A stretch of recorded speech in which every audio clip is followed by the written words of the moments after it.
বিজেপির দালালেরা বিজেপির দালাল, সেই দালাল গুলোকে নিয়ে আসেন, প্রশাসন থাকবে ওকে জবাই করে দেবো।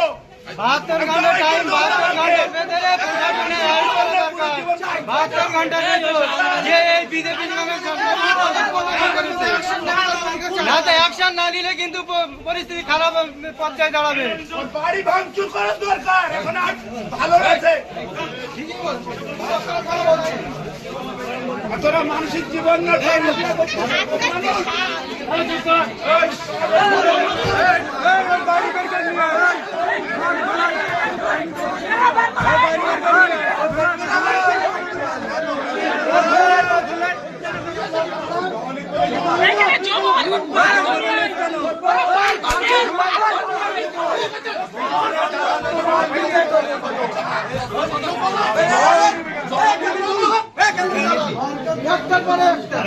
পাগল বানাই না,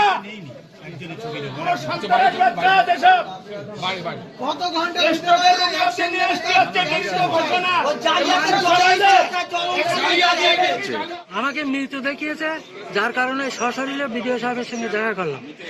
কারা দেখিয়েছে, কি কারণে দেখিয়েছে? দীপক বিশ্বাস না কি নাকি, ও দীপক মন্ডল ভিডিও বিষয়ে এসেছি।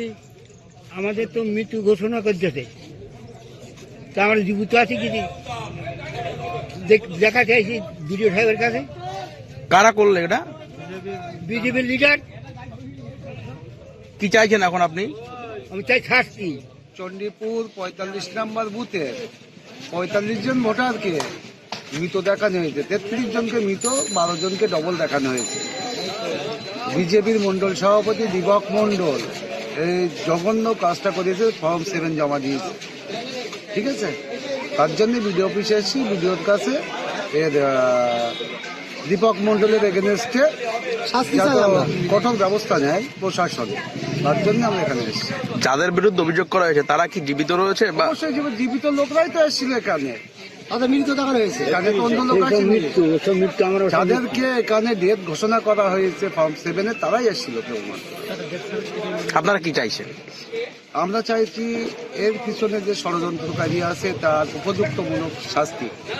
বিডিও সাহেব কি বললেন? বিডিও সাহেব উনি প্রশাসনিক এর ব্যবস্থা নেবে, আমাদের আশ্বাস দিয়েছে।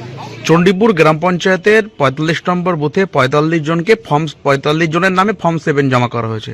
তারা প্রত্যেকে জীবিত রয়েছে, তাদের বিরুদ্ধে ফর্ম 7 জমা করা হয়েছে। আসলে ব্যাপারটা কি বলুন তো?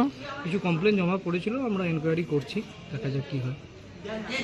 দেখা যাচ্ছে যে আপনার নির্বাচনের কাজে যুক্ত থাকা একজন আধিকারিককে ধাক্কাধাক্কি করা হচ্ছে, ব্যাপারটা কি বলুন তো? একটা মব এসেছিল, একটু সমস্যা হয়েছিল, ওটা আমরা দেখছি কি প্রয়োজনীয় স্টেপ যা যা লাগবে আমরা নেব। কিন্তু এই যে নির্বাচনের কাজে যুক্ত থাকা একজন আধিকারিকের প্রতি এইভাবে ধাক্কাধাক্কি করা, তার সাথে তর্কাতর্কি করা, তার উত্তেজনার পরিবেশ, এটা আপনি কি আপনার উচ্চপদস্থ আধিকারিকদের জানাবেন? নিশ্চয়ই জানাবো।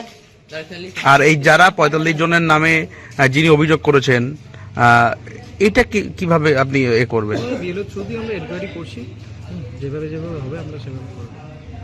যিনি এই ফর্ম 7 জমা করেছেন তিনি যদি প্রমাণ না করতে পারেন তার বিরুদ্ধে ব্যবস্থা নেবেন? নিশ্চয়ই, যা যা আইন কানুন মেনে করা যায় আমরা নিশ্চয়ই দেখব।